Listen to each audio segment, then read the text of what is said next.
आज तो पक्का मुझे सर जो हैं वो अपने स्केल से मारेंगे, मैं तो बहुत ही लेट हो गया हूँ और अब उनके पास वो सीखने के लिए समय भी नहीं है और वो सीख भी नहीं सकते जब तुम्हें अपनी मातृभाषा ना ही पढ़नी आती है और ना ही लिखनी आती है। हेलो स्टूडेंट्स, मेरा नाम है आरुषि बेदी और मैं हूँ आपकी English teacher. Welcome to physics by Pankaj sir. आज हम पढ़ेंगे क्लास 12th का ये चैप्टर जिसका नाम है द लास्ट लेसन और इस कहानी के लेखक हैं अल्फोंस डोडे। ये कहानी जो है वो तब की है जब फ्रांस और प्रुशिया के बीच लड़ाई चल रही थी, युद्ध चल रहा था और प्रुशिया जो है वो 3 देशों को मिलाकर बनता है, तो ऑस्ट्रिया, पोलैंड और जर्मनी। और इस युद्ध में प्रुशिया की जीत हुई। ये 1870 और 1871 के बीच हुआ। प्रुशिया की जीत होने के बाद उन्होंने फ्रांस के 2 शहर अल्सेस और लॉरेन पर कब्ज़ा कर लिया और वहाँ पर फ्रेंच भाषा बोलने पर रोक लगा दी गई। उन्होंने फ्रेंच लोगों से उनकी भाषा छीन ली और बोला कि आज से आप जर्मन भाषा ही सीखेंगे और जर्मन भाषा ही बोलेंगे। तो ये कहानी उन बच्चों की है जो उस समय स्कूल जाते थे फ्रेंच भाषा सीखने और उनके टीचर की जो उन्हें फ्रेंच पढ़ाते थे। ये एक बच्चे की कहानी है जिसका नाम फ्रांस था और उसका पढ़ाई में बिल्कुल मन नहीं लगता था। उसे बिल्कुल नहीं अच्छा लगता था कि वो फ्रेंच भाषा सीखे। और एक दिन वो धीरे धीरे स्कूल जा रहा था और स्कूल जाते समय वो सोचता है कि उसके जो टीचर हैं जिनका नाम है एम हैमिल, उन्होंने पार्टिसिपल्स याद करने को बोला था, लेकिन फ्रांस ने बिल्कुल भी पढ़ाई नहीं की और उसे डर लग रहा होता है कि आज अगर मुझसे पार्टिसिपल्स के बारे में कुछ पूछ लिया तो पक्का मुझे डांट पड़ेगी क्योंकि मुझे तो कुछ नहीं आता। और फिर वो सोचता है क्यों ना मैं आज स्कूल जाऊं ही नहीं। दिन कितना खूबसूरत है, जो प्रुशियन सोल्जर्स हैं वो परेड कर रहे हैं, सब कुछ इतना अच्छा है। लेकिन फिर उसे याद आता है कि उसको स्कूल जाना ही पड़ेगा और वो तब तक बहुत लेट भी हो गया होता है। तो वो ज़ोर ज़ोर से जैसे भागने लगता है स्कूल की तरफ और भागते समय वो देखता है कि शहर का जो बुलेटिन बोर्ड है, जो भी शहर की समाचार हैं वो सब उस बोर्ड पर लिखी जाती हैं। तो वो देखता है कि बुलेटिन बोर्ड के पास बहुत ज़्यादा भीड़ है, लेकिन वो तब भी नहीं रुकता, वो भागता रहता है और जैसे ही वो स्कूल पहुंचता है वो देखता है कि बच्चे तो हैं ही नहीं। मतलब सब बच्चे क्लास में चले गए हैं, इसका मतलब वो बहुत लेट हो गया है।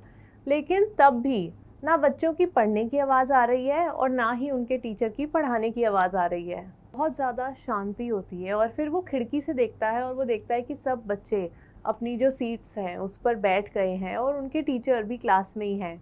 तब उसे लगता है कि आज तो पक्का मुझे सर जो हैं वो अपने स्केल से मारेंगे, मैं तो बहुत ही लेट हो गया हूँ। जैसे ही वो क्लास में जाता है उसके सर उसको प्यार से बोलते हैं कि चलो फटाफट अपनी सीट पर बैठ जाओ, हम तुम्हारे बिना ही पढ़ाई शुरू करने लगे थे। वो बहुत हैरान हो जाता है कि आज मुझे डांट कैसे नहीं पड़ी। अपनी सीट पर बैठने के बाद वो देखता है कि उसके टीचर ने अपना मनपसंद हरा कोट पहना है, कॉलर वाली शर्ट पहनी है, एक टोपी भी पहनी है और ये कपड़े जो उसके सर हैं वो किसी अवार्ड या किसी स्कूल फंक्शन पर ही पहनते हैं। तो उसे कुछ समझ नहीं आता और जब वो क्लास के पीछे देखता है तो वो देखता है कि शहर का पोस्टमास्टर, मेयर, ये सब लोग भी बैठे हैं और सब लोग बहुत उदास दिख रहे हैं। और ऐसा पहले कभी नहीं हुआ कि वो स्कूल आकर क्लास में बैठेंगे, तो उसे कुछ समझ नहीं आता। जब वो ये सोच ही रहा होता है उसके सर कहते हैं कि बर्लिन से ऑर्डर आया है कि आज से अल्सेस और लॉरेन के सभी स्कूलों में फ्रेंच की जगह जर्मन पढ़ाई जाएगी। तो कल से तुम्हारा नया जर्मन टीचर आ रहा है और ये आज मैं तुम्हें फ्रेंच का लास्ट लेसन मतलब आखिरी चैप्टर पढ़ाऊँगा। तभी फ्रैंको को याद आता है कि शायद जब वो स्कूल आ रहा था बुलेटिन बोर्ड पर यही समाचार होगा कि आज से फ्रेंच बोलने पर रोक लगा दी गई है और तभी वहाँ इतनी भीड़ थी। तब उसको समझ आता है कि सब इतने शांत और उदास क्यों हैं। ये सुनते ही फ्रांस सोचता है कि मैंने तो कभी भी अपने फ्रेंच के लेसन्स या चैप्टर्स ठीक से पढ़े ही नहीं। कितनी बार मैं स्कूल भी नहीं आया और मैं कितना टाइम मैंने ऐसे वेस्ट कर दिया। जो मेरे टीचर भी हैं उससे फ्रांस को हमेशा बहुत ही ज़्यादा डर लगता था, लेकिन आज वही टीचर उसको अच्छे लगने लग जाते हैं जब उसे इस बात का एहसास होता है कि ये उनका लास्ट लेसन है, उनकी लास्ट क्लास है। जो किताबें उसको कभी बहुत ही ज़्यादा भारी लगती थी कि ये मुझे क्यों पढ़ने को बोला जा रहा है, वही सब उसे आज अच्छा लगने लग जाता है। उसे बहुत ही ज़्यादा दुख होता है कि जो उसकी मातृभाषा है वो उससे छीन ली जाएगी। सभी स्टूडेंट्स को उस क्लास में बहुत ज़्यादा दुख भी होता है कि उनकी पहचान, उनकी भाषा उनसे अब छीन ली गई है और अब उनके पास वो सीखने के लिए समय भी नहीं है और वो सीख भी नहीं सकते। तभी उसके टीचर उसका नाम लेते हैं कि फ्रांस, चलो आज तुम मुझे पार्टिसिपल्स के बारे में बताओ। और फ्रांस एकदम चुप हो जाता है क्योंकि उसने पढ़ाई नहीं की होती। तभी उसके टीचर उसे कहते हैं कि देखो, हमारी मातृभाषा सबसे खूबसूरत है, हमें वो आनी ही चाहिए। तुम कैसे किसी को बताओगे कि तुम फ्रेंच हो जब तुम्हें अपनी मातृभाषा ना ही पढ़नी आती है और ना ही लिखनी आती है। तब फ्रांस को भी बहुत बुरा लगता है और वो टीचर उसके ये भी कहते हैं कि इसमें तुम्हारी गलती नहीं है, ये अल्सेस शहर की ही गलती है कि वो आज का काम हमेशा कल पर टाल देते हैं। गलती उसके माता पिता की भी है जो उसे फ्रेंच पढ़ाने के लिए इतने उत्साहित नहीं हैं। गलती टीचर की भी है क्योंकि कितनी बार टीचर ने फ्रांस को खेत पर काम करने भेज दिया या अपना कोई काम करने के लिए भेज दिया क्योंकि टीचर को खुद उस दिन छुट्टी चाहिए थी। और वो तब कहते हैं कि हम सब को अपनी मातृभाषा कभी भी नहीं भूलनी चाहिए, हमारी मातृभाषा ही हमारी पहचान है। और जब भी किसी को गुलाम बनाया जाता है तो उनसे उनकी मातृभाषा और कल्चर और संस्कृति छीन ली जाती है। बोलने के बाद जो टीचर होते हैं एम हैमल, वो उन्हें पार्टिसिपल्स के बारे में पढ़ाते हैं और उस दिन वो इतने धैर्य के साथ पढ़ाते हैं कि सब बच्चों को सब कुछ समझ आता है। फ्रांस को भी इतना अच्छा लगता है कि उसे समझ आ रहा है कि मेरे टीचर आज इतने अच्छे से पढ़ा रहे हैं, बहुत ही अच्छे से एक एक चीज़ को समझा रहे हैं। और वो अपना चैप्टर पढ़ाने के बाद वो बोल देते हैं कि बच्चों, तुम्हारा लास्ट लेसन कंप्लीट हो गया है और अब स्कूल से छुट्टी हो गई है।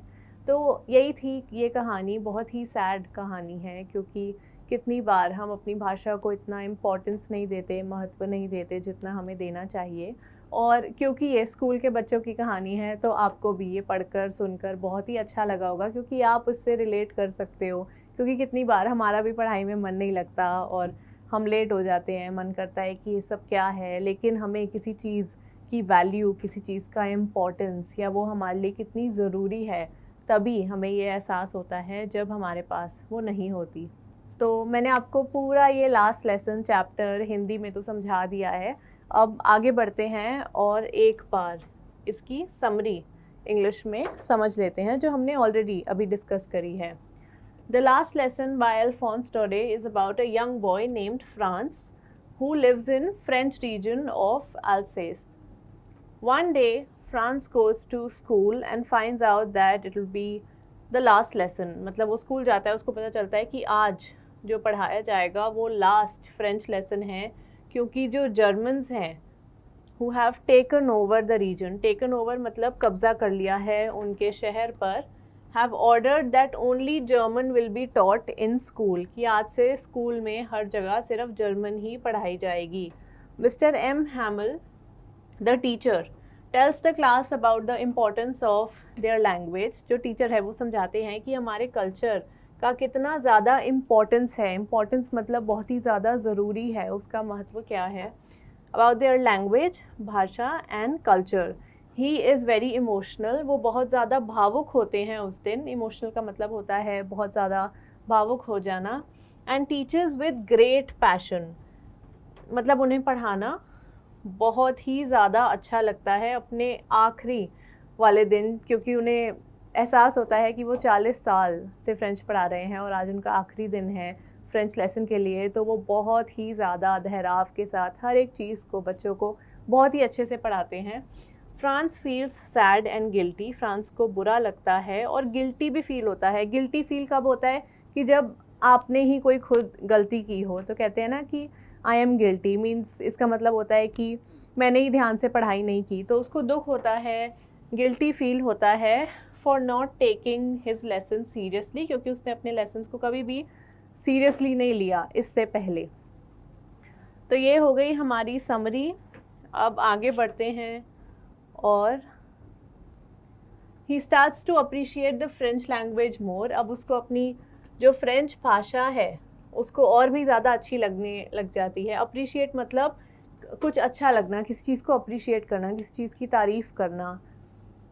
The villagers have also come to the classroom to show their respect for M. Hamel, यानी कि जो शहर के लोग होते हैं वो भी आए होते हैं क्लास में अपनी रिस्पेक्ट दिखाने के लिए जो टीचर हैं उनके लिए। And their sorrow for losing their language, respect भी, और सॉरो मतलब सैडनेस, दुख होना, उनको दुख होता है कि वो अपनी भाषा अब खो देंगे, losing their language. In the end Mister Hamel writes vive la France on the blackboard expressing his love. वो ये लिखते हैं क्या, क्योंकि वो दिखाना चाहते हैं कि उनको अपनी भाषा कितनी ज़्यादा अच्छी लगती है।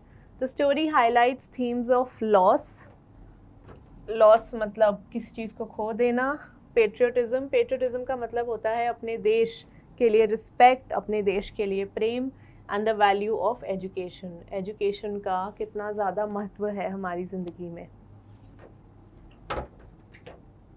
सो ये हमारी पूरी समरी कवर हो गई है। इसमें जो इम्पॉर्टेंट वर्ड्स हैं वो भी मैंने अंडरलाइन कर दिए हैं। इसके बाद भी थोड़े इम्पॉर्टेंट वर्ड्स हैं जो मैं डिस्कस करना चाहूँगी। Franco Prussian war. फ्रैंको मतलब फ्रांस, प्रुशियन मैंने आपको बताया था, जो प्रुशियन है वो 3 देशों को मिलाकर बना था, ऑस्ट्रिया, पोलैंड और Germany. A conflict between France and Prussia, part of what is now Germany, from 1870 to 1871। War का मतलब होता है लड़ाई, युद्ध। Participles, forms of verbs that are used to create different tenses और एज एडजेक्टिव्स। जैसे कि हमारी इंग्लिश लैंग्वेज में टेंसेस होते हैं, एडजेक्टिव्स होते हैं, नाउन्स होते हैं, वर्ब्स होते हैं, वैसे ही फ्रेंच भाषा में एक टॉपिक होता है जिसको बोला जाता है पार्टिसिपल्स, और यही फ्रैंको जो फ्रांस है वो नहीं पढ़ के आया था। Patriotism, love for and devotion to one's country. जो अपने देश के लिए रिस्पेक्ट है, प्रेम है, उसको बोलते हैं पेट्रियोटिज्म। विलेजेस मतलब जो लोग रहते हैं उस शहर में, विलेज में। इमोशनल, शोइंग स्ट्रॉन्ग फीलिंग्स, भावुक हो जाने का मतलब होता है emotional. Appreciate, recognise the full worth of something. अब जैसे मैंने बताया कि किसी चीज़ की फुल वर्थ मतलब उसकी वैल्यू क्या है, उसका महत्व क्या है, उस चीज़ का एहसास होना। Recognise the full worth of something, उसको कहते हैं appreciate. Nostalgia, a sentimental longing for the past. Nostalgia का मतलब अपने पास्ट के बारे में सोचकर इमोशनल हो जाना, किसी अच्छी चीज़ को याद करना। Regret, a feeling of sadness और disappointment over something that has happened और बीन डन। मतलब कोई भी ऐसी चीज़ जो हो गई है या आपसे खुद हुई है, उस चीज़ का रिग्रेट होना, मतलब उस बारे में बुरा लगना कि ऐसा क्यों हो रहा है। जैसे कि जो फ्रांस होता है उसको रिग्रेट होता है कि मतलब मैंने क्यों नहीं पढ़ाई की, तो रिग्रेट और गिल्टी फील करना सेम ही है। टेम्पटेशन का मतलब the desire to do something, specially something wrong और अनवाइज। तो टेम्पटेशन का मतलब होता है कोई भी ऐसी चीज़ जो कि सही नहीं है करने में, पर आपका मन करता है फिर भी करने का। जैसे कि आज क्लास मिस कर देते हैं, आज स्कूल नहीं जाते, आज पढ़ाई नहीं करते, तो ये एक टेम्पटेशन है जो कि सही तो नहीं है करना, it's something wrong and unwise मतलब समझदार इंसान कभी भी ये नहीं करेगा। वाइज बोलते हैं ना, बहुत ही ज़्यादा समझदार होना, वाइज होना। अनवाइज उसका उल्टा हो गया। तो टेम्पटेशन का मतलब हो गया ये। इसके बाद हम क्वेश्चन आंसर्स डिस्कस कर लेते हैं। तो पहला क्वेश्चन है, what was France expected to be prepared with for school that day. मतलब जो फ्रांस है उसको स्कूल के लिए क्या प्रिपेयर करके आना था, कुछ बोला था ना उसके टीचर ने कि तुम ये पढ़कर आना, जो उसको रास्ते में याद आता है। तो इसका आंसर होगा, that day France was expected to be prepared with participles because M Hamel had said that he would question them on participles. मतलब फ्रांस जो है उसको पार्टिसिपल्स प्रिपेयर करके आने थे, क्योंकि जो टीचर हैं एम हैमल, उन्होंने बोला था कि वो उसके बारे में पूछेंगे। France did not know anything about participles, और जो फ्रांस है उसको पार्टिसिपल्स के बारे में कुछ भी नहीं आता था। What did France notice that was unusual about the school that day. मतलब फ्रांस ने क्या नोटिस किया स्कूल में उस दिन, अजीब क्या था। यूजुअल तो होता है जो चीज़ होनी ही चाहिए सब कुछ। जैसे अगर मैं आपको इंग्लिश पढ़ा रही हूँ, मेरी ये वीडियो आ रही है इंग्लिश पढ़ाने की, तो ये यूजुअल है कि वीडियो आएगी। अनयूजुअल तब होगा अगर वीडियो ना आए या सडनली कोई न्यू चीज़ हो जाए जो कि अजीब है, अलग है, तो अनयूजुअल। तो फ्रांस ने क्या नोटिस किया कि उस दिन अनयूजुअल क्या था स्कूल में। तो इसका आंसर होगा, usually when school began there was a great bustle which could be heard out in the street, यानी कि यूजुअली रोज़ जब भी स्कूल शुरू होता था देयर वॉज अ ग्रेट बसल, बसल मतलब शोर, विच could be heard out in the street, यानी कि इतना शोर होता था कि वो गली तक आवाज़ आती थी रोज़। But it was all very still that day, उस दिन सब कुछ बहुत ही ज़्यादा शांत था। Everything was as quiet as Sunday morning, सब कुछ इतना शांत था कि जैसे कि संडे मॉर्निंग हो, क्योंकि संडे को सबकी छुट्टी होती है।